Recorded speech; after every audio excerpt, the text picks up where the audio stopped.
안녕하세요, 여러분. 지금부터 신나고 재미있는 미술사 수업을 시작하겠습니다. 미술사 강의는 총 6시간으로 구성되어 있으며 짧은 시간 내에 미술사 내용을 압축적으로 전달하기 위해서 미술사의 흐름을 재현미술, 모더니즘, 포스트 모더니즘으로 나눠서 설명하고자 해요.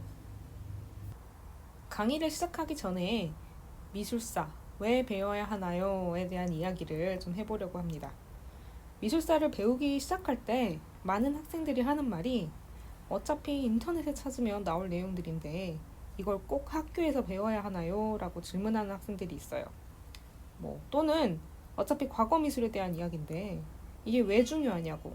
나는 미술 전공 안 할 거다. 혹은 문화예술 계열 진로 희망자여도 어차피 과거 이야기인데 이걸 왜 배워야 하냐고 하는 학생들이 좀 있어요. 이에 대한 답은 의외로 여러분들 가까이에서 찾을 수 있습니다. 짠, 이게 뭘까요? 네, 스마트폰이죠.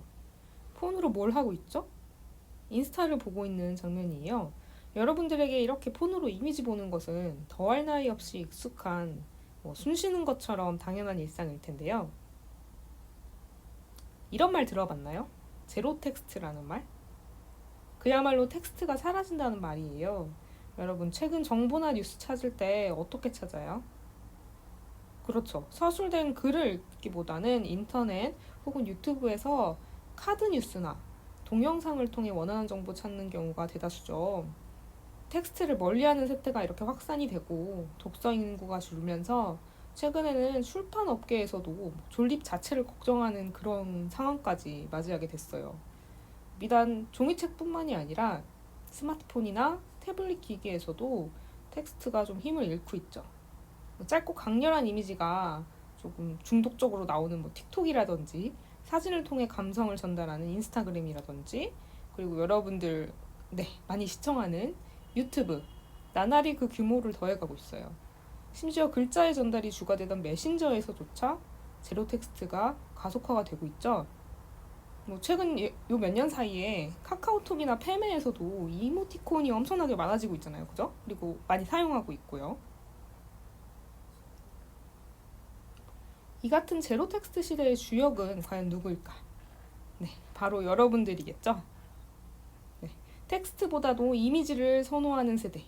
뉴스를 뉴스 포털에서 접하기보다는 유튜브나 영상이나 이미지로 찾는 세대.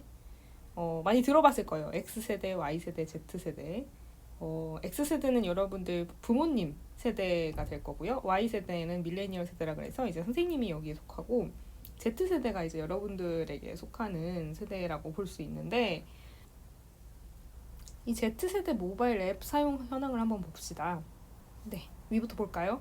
카카오톡, 전 연령층에서 많이 쓰고 그리고 유튜브, 다른 세대에서는 사용률이 그렇게 높지 않지만 유독 Z세대에서 높은 걸 볼 수 있죠. 86%. 그리고 페이스북이랑 네이버 웹툰, 인스타, 스노우 등 다른 세대가 활용하는 앱에 비해서 이미지를 많이 활용하는 앱들이 지금 Z세대에서 두드러지고 있는 걸 볼 수가 있어요. 앞으로의 미래는 어떨까요? 여러분이 성인이 됐을 때 그때가 되면 이제 태블릿이 아니라 VR 기기가 대중화되지 않을까요? VR방에 가본 적 있어요? 네. 선생님도 최근에 오큘러스 퀘스트 구매해서 좀 체험을 해봤는데 이 가상현실, 그러니까 VR 기기와 VR을 활용한 미디어의 시대가 진짜 오겠구나 싶더라고요. 최근 보도인데 뉴욕타임즈에서 난민 아동 현실을 가상현실 뉴스로 보도했다고 하더라고요. 마치 현장에 있는 것처럼 난민 이야기를 경험할 수 있도록 이렇게 말이죠. 자, 이런 VR과 증강현실, 그러니까 AR이 대중화되는 미래의 여러분들의 삶 속에서 이미지가 어떤 역할을 차지할까? 모르긴 몰라도 지금보다 훨씬 더 큰 영향력을 행사를 하겠죠. VR에서 책 읽진 않잖아요, 여러분. 시각적으로 체험되는 어떤 공간이라든지 이미지를 체험을 하죠. 자, 이런 시대에 그러면 중요해지는 역량이 뭘까? 이미지를 통해 인지하고 사고할 수 있는, 이미지의 배경이 되는 정보를 잘 해석하고 효과적으로 이미지를 만들어내는 그런 역량이 중요해지겠죠? 이런 역량을 시각적 문해력이라고 해요.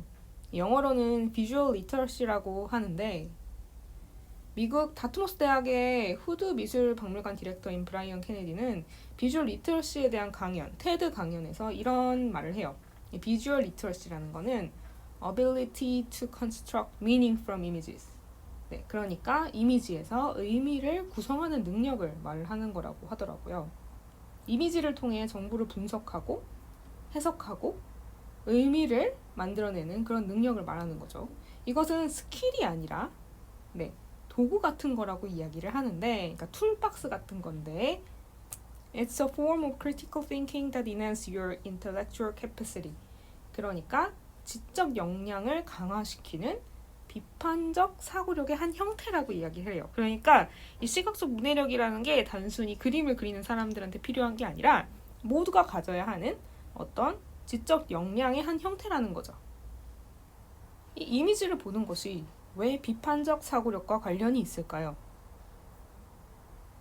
이미지는 강력한 힘을 가지고 있어요. 여러분의 관심을 끌어가지고 시간을 쓰게 만들고 수많은 선택지 중에서 하나를 선택하게 만들고 이미지 하나로 여러분들의 지갑을 열고 있죠. 그죠? 간단하게 예를 들자면 뭐 넷플릭스나 유튜브 썸네일 이런 이미지를 보고 여러분들이 동영상을 선택하고 클릭하잖아요. 그죠? 글보다도 이미지를 먼저 보게 되는 그런 상황 속에서 이 현대 사회에서 이미지가 힘이고 권력이에요. 그렇기 때문에 이런 이미지들은 가치 중립적일 수가 없어요. 네. 이미지는 어떠한 관점에서 어떠한 방식으로 제공되느냐에 따라서 서로 다른 의도와 의미를 담기도 해요. 여기 몇 가지 예시를 가지고 왔어요. 왼쪽 사진을 한번 보세요. 공원에서 남녀가 굉장히 친밀하게 서로 앉아서 붙어서 이야기하고 있는 것 같죠? 그 뒤에 누워있는 사람들도 보이고요. 되게 복잡한 공원 같은 모습을 보고 있는데 오른쪽 장면 볼까요? 네. 한적하죠? 실제로는 굉장히 멀리 떨어져서 앉아있는 그런 한적한 공원의 모습이었음에도 불구하고 사진이 어떠한 각도에 의해 찍혔느냐에 따라서 전혀 다른 메시지를 전달하고 있었던 거예요. 이 사진도 마찬가지죠. 실제로는 거리두기가 아주 잘 지켜지고 있었음에도 불구하고 왼쪽 사진에서는 사람들이 다닥다닥 붙어있는 것처럼 보이도록 사진을 찍은 걸 볼 수가 있어요. 같은 사실이어도 어떤 각도에서 어떤 의도로 어떤 타이밍에 이 이미지가 여러분들에게 제공되느냐에 따라서 전혀 다른 메시지를 전달하게 됩니다. 이를 통해서 이 사진을 유통하는 사람 혹은 이 사진을 찍은 사람은 우리의 생각을 특정 방향으로 유도를 할 수 있겠죠. 이것도 비슷한 얘기겠죠. 네. 얼핏 보면 사람들을 되게 깜짝 놀라게 하는 사진이죠. 페이스북을 하다가 이런 사진이 보인다. 그러면 아마 스크롤 멈추고 이거부터 클릭해 볼 거예요, 여러분. 그죠? 수많은 다른 사진들이 있었음에도 불구하고 자극적인 이미지이기 때문에. 하지만 조금 더 시간을 두고 보면 알 수가 있죠. 이거 그냥 바닥에 누워 있는 건데 사진을 떨어질 것처럼 찍어 놓은 거잖아요. 세로로 회전시켜가지고. 그런 단순한 방법으로 우리의 주의를 집중시켰어요. 그리고 또 같은 이미지도 누구에게 전달되느냐에 따라 가지고 다르게 해석되기도 해요. 왼쪽은 2016년경에 이슈가 되었던 홍대 앞 일베 조형물이고 오른쪽은 최근 이슈가 되었던 GS 이벤트 포스터죠. 이게 일베나 메가를 아는 이들과 그리고 이를 모르는 일반인들 사이에게는 이미지가 완전히 전혀 다른 의미로 해석이 되겠죠. 이처럼 이미지는 때로는 굉장히 폭력적이거나 우리가 몰랐던 의도가 숨어있는 경우들이 되게 많아요. 그렇기 때문에 우리는 이미지를 둘러싼 수많은 의도와 배경을 해석하고 분석할 수 있는 능력을 좀 갖춰야 할 필요가 있어요. 그렇다면 이 시각적 문해력은 과연 어떻게 키울 수 있는 걸까? 거기서 이제 미술사가 등장을 합니다. 시각적 문해력은 이미지들의 역사, 그러니까 미술사를 공부함으로써 키울 수가 있어요. 역사 속 창조된 이미지들이 어떤 의도와 맥락을 담고 있었는지를 한번 보면서 분석을 하고 이해를 함으로써 시각 이미지를 읽고 해석하는 역량을 키울 수가 있겠죠. 이뿐만이 아니에요. 이 미술사를 왜 배우냐? 미술이라는 게 인간의 어떤 삶의 흔적들이잖아요. 이게 사상이나 역사나 관습, 이런 모든 것들을 시각적으로 담아낸 흔적들이라고 볼 수가 있어요. 그래서 우리는 미술을 통해서 과거를 이해할 수 있고 또 과거를 이해함으로써 예술 존재의 의의에 대해서도 생각해 볼 수 있고 그리고 인간을 바라보는 창으로서 미술사를 탐색할 수 있다는 얘기죠. 뭐 이외에도 미술사를 왜 배우는지에 대한 이야기를 얘기를 하자면 굉장히 다양한 관점들이 있는데 이걸 다 하면 너무 길어지는 것 같으니까 이제 여기서 정리를 하고 이제 우리 미술사와 그리고 미술사에 덧붙여 진행할 우리 수업 활동을 소개하도록 할게요. 자, 수업 진행 과정입니다.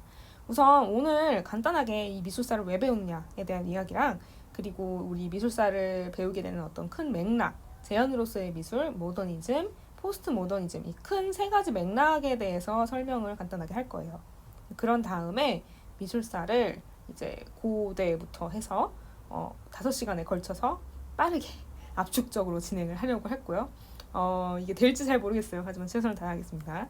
그리고 세 번째 단계로는 이제 가상 전시 기획을 할 거예요. 이게 한 4시간 정도, 3시간에서 4시간 정도 진행이 되는데 구글 아트 앤 컬처라는 사이트 아나요? 네. 거기에서 이제 개별로 갤러리 기능을 활용해서 개별 가상 갤러리를 만들 수 있는 기능이 있어요. 그것까지 해가지고 우리 미술사 배운 걸 활용해서 여러분들만의 어떤 전시를 기획해보는 그런 활동을 하고 수업을 마무리하려고 합니다. 자, 그러면 미술사의 3가지 흐름 소개를 하겠습니다. 우선 첫 번째로는 재현으로서의 미술이라는 개념을 여러분들에게 소개하고 싶어요. 이게 Art as Representation 이라는 건데 그야말로 우리를 둘러싼 어떤 세계 있죠? 네, 강과 들과 산과 우리가 만질 수 있는 어떤 물건들 그런 세계들을 재현하는 수단으로서의 미술에 대해서 이야기를 하고 싶어요. 그 다음에는 모더니즘에 대해서 이야기를 할 건데 이 모더니즘이라고 하면 우리가 흔히 아는 그 추상 미술들이 이제 이 모더니즘에 속하는 예술들이에요. 이 모더니즘, 모던 아트는 세계와의 단절을 추구했어요. 그러니까 더 이상 우리가 눈으로 볼 수 있는 어떤 세계에 대해서 묘사하는 거를 거부를 한 거죠. 재현을 거부한 거예요. 그리고 순수한 어떤 자기들 머릿속에 있는 어떤 이상 세계를 이 예술을 통해서 표현하려고 했던 사조입니다. 그리고 포스트 모더니즘은 이 모더니즘 이후에 등장하게 된 그야말로 포스트가 붙어있죠. 그런 예술이라고 할 수 있는데 이 포스트 모더니즘은 모더니즘에서의 어떤 순수 이상으로서의 예술을 거부를 하고 그러니까 우리의 삶을 둘러싸고 있는 이 세계에 대한 이야기를 예술에 다시 담아야 된다라고 얘기를 하면서 등장했던 예술 사조예요. 그래서 이렇게 3가지 경향성을 선생님이 오늘 이 시간에 간단하게 설명을 하고 다음 강의에서 차근차근 시대별로 미술사 강의를 진행하고자 합니다. 자, 그러면 이제 본격적으로 미술 역사 개괄 소개하도록 하겠습니다. 우선 재현으로서의 미술에 대한 개념을 여러분들에게 소개해주고 싶어요. 이 재현이라는 것은 다시 나타냄 또는 사실이나 현상을 다시 나타내게 하는 것. 순화는 다시 나타남, 다시 나타냄. 이게 사전적 의미를 가져왔는데 이게 그냥 재현 미술을 그대로 나타내고 있는 말이라서 선생님이 가져와 봤어요. 이 representation이라는 영어 용칭도 마찬가지예요. 대상을 묘사한다는 것. 여기서 주의해야 될 점은 대상이 있다는 거예요. 표현하고 싶은 어떤 것이 있고 그거를 표현해내는 그런 예술이 재현 미술이 됩니다. 눈에 보이는 세계를 묘사하는 예술, 물체의 모양을 재현하는 예술. 그러니까 여러분들이 그림을 봤는데 뭔가 알아볼 수 있는 게 있다. 그러면 그건 재현 미술이에요. 내가 그림을 봤는데 산이 그려져 있고 들이 그려져 있고 뭐 강이 그려져 있다. 뭔지 알 수 있죠? 우리 주변에 있는 세계에 있는 어떤 것들이죠. 그럼 그게 재현 미술이에요. 그림을 봤는데 사람이 그려져 있다. 네, 재현 미술입니다. 그림을 봤는데 컴퓨터랑 펜이 그려져 있다. 재현 미술입니다. 무언가를 사진처럼 재현해내는 도구로서 미술이 활용되고 있다는 거예요. 이 재현 미술이라는 거는 추상 예술과 대립되고 있으나 사실 양자를 뚜렷하게 구분하기 힘들다라고 하기도 해요. 왜냐하면 추상 미술도 아까 추상 미술이 뭐라 그랬어요? 우리가 알아볼 수 없는 뭔가가 그려져 있는 그림들을 보통 추상 미술이라고 하는데 이것도 충분히 재현적인 경우도 있어요. 그러니까 자기는 이제 추상이라고 그려놨는데 이게 나무에서 단순화된 형태라던가 이런 식으로 조금 재현적인 경우도 있어요. 그리고 순수한 추상 미술조차 이 예술가의 상상이 재현돼 있다. 그러니까 우리 세계에서 볼 수 없는 풍경이지만 예술가의 마음속에 있는 뭔가를 재현해낸 거기 때문에 그것도 재현 미술 아니냐라는 얘기가 있는데, 그렇다 할지라도 자, 맨 밑에 나오죠. 보통 재현 예술이란 자연의 외관을 재현하는 예술만을 가리키는 경우가 많으며, 이 점에서 자연주의 및 사실주의라고 분류된다. 이렇게 사과라는 것이 있어. 그러면은 오른쪽에 보이죠? 지금 그림들이 4가지가 있는데 다 뭔지 알아볼 수 있죠? 네, 우리가 아는 그 사과라는 이미지를 되게 다양한 방법으로 표현했지만 어쨌든 이것이 사과를 표현한 것이라는 건 알고 있어요. 사과를 재현한 거죠. 자, 이게 바로 재현 미술입니다. 우리가 알고 있는 대다수의 미술은 다 재현 미술이라고 보시면 됩니다. 이거는 영어인데 blanket term for art that represents some aspect of reality in more or less straightforward way 해서, 이건 왜 가져왔냐면 이 미술 연구들이 사실 서양 미술사, 특히 서양 미술사 같은 경우는 대부분 이제 영어권에서, 영미권에서 먼저 연구가 되고 그 내용이 우리나라로 들어오는 경우들이 많아요. 그래서 용어 자체가 조금 지금 우리나라 말로 표현되는 거랑 좀 다른 의미가 있는 경우도 있고, 조금 더 영어로 표현되었을 때 명확하게 구분 지어지는 편도 있어서 선생님이 가끔 이렇게 영문을 가지고 올 거예요. 근데 뭐 당황하지 마시고 여러분들이 해석할 필요는 없고 선생님이 그냥 설명해 주는 것만 들으면 돼요. 그래서 이건 왜 가져왔냐면 blanket term이라고 하잖아요. blanket term이 해석하면 뭘까? 네, blanket term이라는 거는 포괄적인 용어라는 거예요. For art that represents some aspect of reality. 그러니까 어떤 사실 세계에 대한 어떤 측면을 재현하고 있는 미술에 대한 포괄적 용어라는 거예요. 거의 추상화된 사과 그림이나 아니면 정말 구체적으로 디테일하게 묘사된 사과 그림이나 그런 것들을 모두 포괄하는 용칭으로서 재현 미술이라는 용어가 쓰이니까 여러분들 혹시라도 헷갈리면 이 개념을 기억하면 좋을 것 같고요. The term seems to have come into use after the rise of modern art. 그쵸? 모던 미술, 그러니까 아까 얘기한 그 순수 이상 세계를 구현하려고 했던 우리가 알아볼 수 없는 그 그림들, 그 그림들이 등장했을 때 이 재현 미술이라는 명호가 쓰였다는 얘기야. 즉, 서로 반대되는 성질을 가졌다는 거죠. Particularly abstract art. 그러니까 모던 예술 중에서도 그 추상 미술, 네, 추상 미술이 등장했을 때 이 재현 미술이라는 말이 대칭적인 용어로서 사용되기 시작했다는 얘기예요. 뭐 그 외에도 not quite same as 이러면서 figurative art 설명이 나오는데, 이건 혹시 선생님 저 영어 한번 번역해보고 싶습니다 이런 학생이 있으면 읽어보도록 하고요. 네, 좀 예시를 가져왔어요. 여러분들 감이 혹시 안 잡힐까봐. 자, 왼쪽에 보이는 이 조각, 빌렌돌프의 비너스라는 유명한 조각이죠. 기원전 23,750년 전. 자, 요 작품 같은 경우 재현 미술이라고 할 수 있을까요? 네, 맞아요. 재현 미술이에요. 사람인 거 알아보겠죠.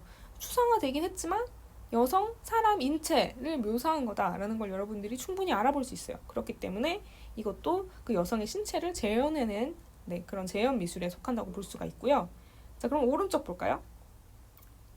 오른쪽의 주제는 크루시피케이션, 예수가 십자가에 못 박혀 있는 장면을 묘사한 종교화죠. 자, 이거는 재현 미술일까? 이거 종교적인 이야기들을 다룬 건데 맞아요. 종교적인 이야기들도 그 세계의 이야기를 담으려고 했기 때문에 재현 미술이라고 볼 수 있습니다. 여러분들이 알아볼 수 있잖아요. 그죠? 자, 이제 앞으로 미술사 진도 나가면서 더 자세하게 볼 텐데 고대에서부터 한 18세기 정도까지 우리가 보게 되는 미술은 대부분 다 재현 미술이에요. 표현하고자 하는 어떤 대상이 있고 그걸 나타내는 수단으로서 미술이 활용이 됩니다. 자, 그럼 18세기 이후에는 어떤 미술이 등장하죠?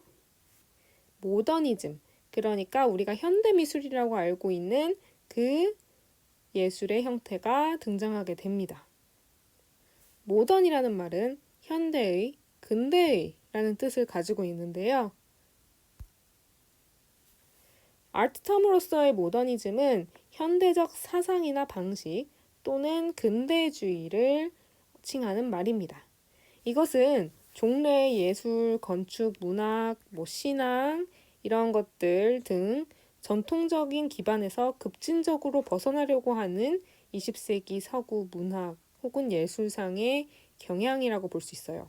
현대 문명에 대해서 비판적이고 미래에 대해서는 디스토피아적이며 새롭고 혁신적인 문화의 창의를 추구한다.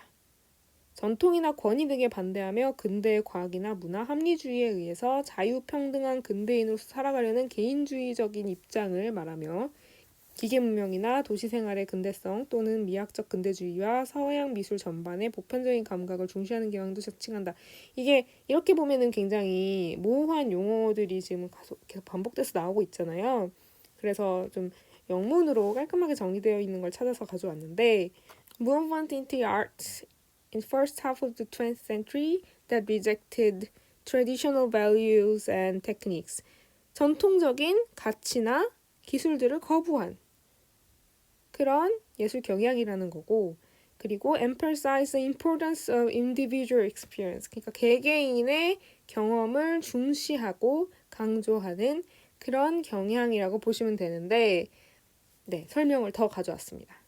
여기에 이제 모더니즘이라는 예술이 좀 다양한 스타일을 포괄하고 있다고 하지만 뚜렷한 특징들이 보인다고 이야기를 하고 있어요. 이 특징들 중 하나가 A rejection of history and conservative value. 이게 아까 얘기했던 전통에 대한 반발이겠죠. Such as 하고 지금 예시가 나오고 있어요. Realistic depiction of subject. 그러니까 어떤 대상들을 사실적으로 묘사하는 것에 대해서 반발을 했다는 얘기죠. 아까 얘기했었죠. 모더니즘 이전에 있던 재현 미술에 대해서 재현 미술은 뭘 한 거다? 세계를 묘사한 미술이죠. 그렇게 사실적으로 묘사한 거를 이제 모더니즘에서는 반대를 했다는 얘기예요. 자, 그리고 innovation and experimentation with form. 이 form이라는 게 shape, color, line, 그러니까 우리 조형요소와 원리 1학년 때 배웠던 거 있죠. 네, 그런 것들을 가지고 새롭게 실험을 하고 새로운 발견들을 했다는 이야기예요. 그리고 마지막으로 emphasis on materials, techniques, and process. 그 물질, material이라는 얘기는 어떤 물질을 썼느냐를 얘기를 하는 거예요. 뭐 물감이라든지 이런 것들 얘기하는 건데 그런 어떤 물질적인 측면이라든지 테크닉, 기술적이라는 거라든지 뭐 프로세스, 작업의 과정 같은 것에 대해서 되게 강조를 하기 시작해요. 자, 그러면 이게 이렇게 말로만 들으면 어떤 형식인지 잘 모르겠잖아요. 그래서 예시를 가지고 왔는데 자, 우선 첫 번째로 rejection of history and conservative value. 예전의 value, 가치에 대해서 부정을 했다고 했어요. 이전 같은 경우 지금 왼쪽에 보이는 초상화, 오른쪽에 보이는 초상화가 지금 확연하게 다르죠. 그죠? 왼쪽 같은 경우는 우리가 되게 고전적으로 알고 있는 그런 인물을 묘사한 초상화가 있고 그리고 오른쪽은 피카소가 그린 The Dream이라는 작품이죠. 자, 이 작품은 보면은 어때요? 사람이 그려져 있긴 한데 굉장히 뭐 인체도 이상하고 색깔도 이상하고 그러죠. 자, 예전에는 그러니까 재현을 하는 것에 되게 초점을 줬다 그랬어요. 그죠? 이 인물을 그리는 초상화는 정말 그 인물을 묘사를 해야 되는 거야. 그래서 그 인물을 그릴 때는 또 인체 해부학이라든지 명암 표현 같은 규범과 규칙들이 뚜렷하게 있었어요. 그리고 표현하던 대상들도 뻔히 그리던 소재들, 사회적으로 합의된 소재들만 그려졌죠. 자, 이런 전통들에 대해서 새로운 모더니즘 사조에서는 반발을 하고 이제 예술가의 자유로운 사고와 사유. 나는 맨날 그리던 걸 안 그리겠다. 네, 난 내가 그리고 싶은 사람 그릴 거고 그리고 그걸 표현할 때 내가 가진 생각과 의도를 드러내는 어떤 새로운 방법으로 묘사를 하겠다. 인체 해부학 이런 거 이제 필요 없는 거예요. 이제 작가의 어떤 주관과 사고에 의해서 새로운 의미와 표현을 하기 시작하고 그리고 그걸 통해서 이제 예술이 어떤 대상을 재현하기 위한 수단으로서만 쓰이는 게 아니라 작가의 자유로운 생각이나 사고를 표현하기 위한 어떤 창으로서 독립적으로 존재를 하게 됩니다. 지금 보시면은 여기서 마지막에 예술은 재현을 위한 수단이 아니다 라고 얘기를 하고 있죠. 예술의 자유성을 외치면서 예술을 위한 예술로서 이제 작품을 만들게 돼요. 이게 모더니즘이 말하는 전통의 거부입니다. 네, 그리고 Innovation Experimentation with Form은 아까 얘기했다시피 조형요소와 원리, 우리 지금 여기 몬드리안의 작품 보이죠? 붉은색과 파란색과 노란색, 그리고 그것을 가르는 선들, 도형 이런 것들을 통해서 화면을 구성하고 그리고 실험하는 모습을 볼 수가 있어요. 우리가 아는 추상미술이죠. 이제 더 이상 어떤 세계를 재현한 모습을 그리는 게 아니라, 그러니까 풍경이나 인물 같은 거를 그리는 게 중요한 게 아니라 이 캔버스 위에서 어떤 조형 요소와 원리들을 어떻게 조립하고 구성하느냐 이거에 더 초점을 맞추기 시작했다는 거예요. 그리고 마지막으로 emphasis on material techniques and process.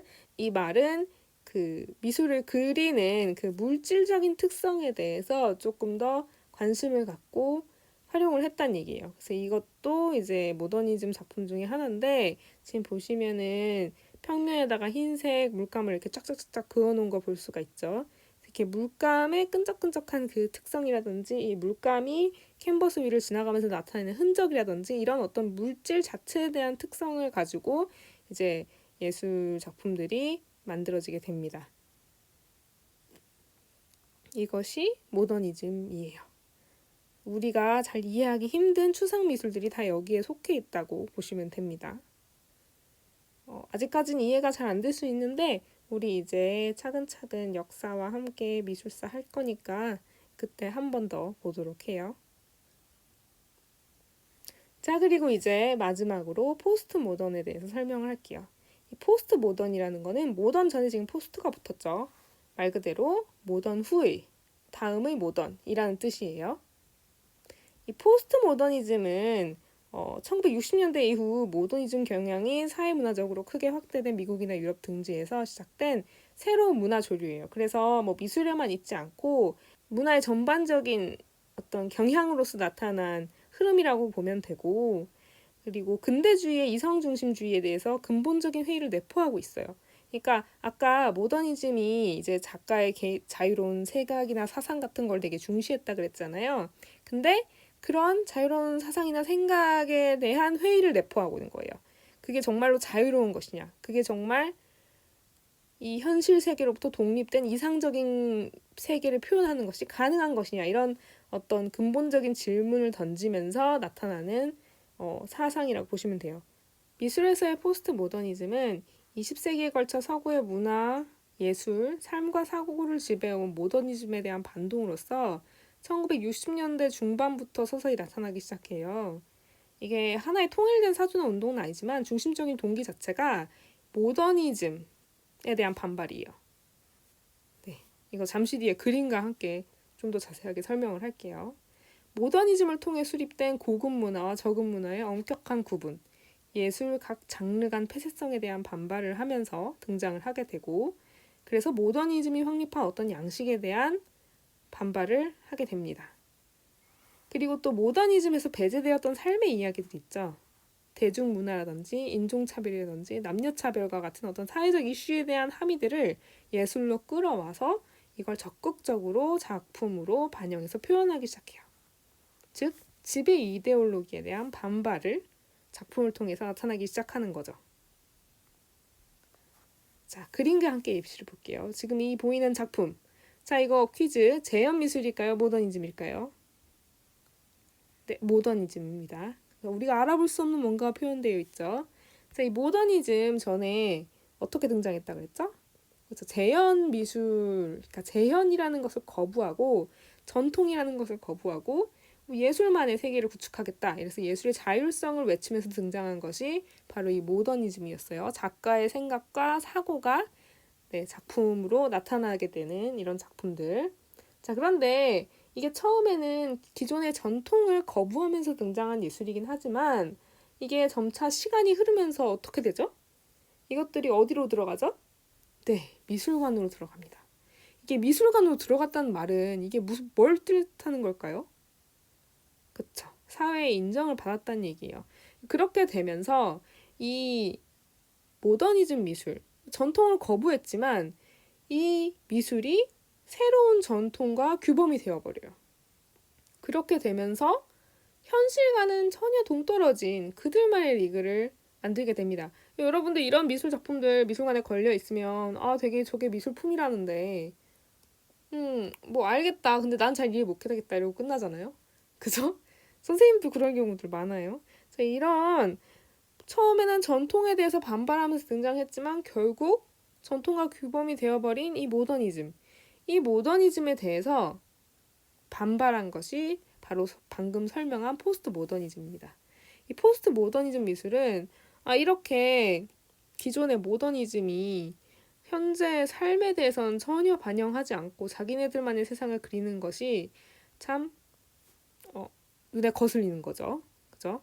그래서 미술에 다시 이렇게 사회적인 이슈들을 담기 시작해요. 그리고 다시 우리가 알아볼 수 있는 무언가들이 등장하기 시작합니다. 예를 들어서 오른쪽 위에 있는 작품은 바바라 크루거의 작품인데 이 작가는 이제 그 광고에 쓰이던 여성의 이미지를 그대로 작품에 가져와서 이제 그런 광고 매체에서 소비되는 여성의 모습들을 비판하기 시작해요. 그게 이제 지금 보이는 Your Body is a Battleground라는 작품이에요. 그리고 그 밑에 같은 경우는 로이 리히텐슈타인의 팝아트죠. 이 작품 같은 경우도 기존 미술이 저기 미술관에 걸려있는 그림 보세요. 저게 생면추성주의인데 너무 현실과는 전혀 동떨어진 그림들을 그리고 도저히 알아볼 수 없는 저런 그림들을 그린다. 그래서 일상생활에서 우리가 많이 보는 만화라든지 이런 소재들을 예술로 반영해서 표현하기 시작합니다. 뭐 이런 것들이 바로 포스트 모더니즘이라고 보시면 되고요. 그래서 포스트 모더니즘이 표현하고자 하는 주제들은 굉장히 다양해요. 지금 팝아트도 있고 페미니즘 아트도 있지만 그 외에도 되게 다른 요소들을 포함해서 작품으로 나타내게 되는데요. 그것들은 이제 추후에 우리 미술사 배우면서 보도록 하고요. 자, 이렇게 해서 지금 재현 미술과 모더니즘과 포스트 모더니즘에 대한 설명을 간략하게 맞춰봤어요. 내용이 조금 처음 접하는 내용이었을 수도 있고 사실 이거 1학년 때 선생님이랑 수업했던 학생들은 봤을걸요? 기억 안 나죠, 근데.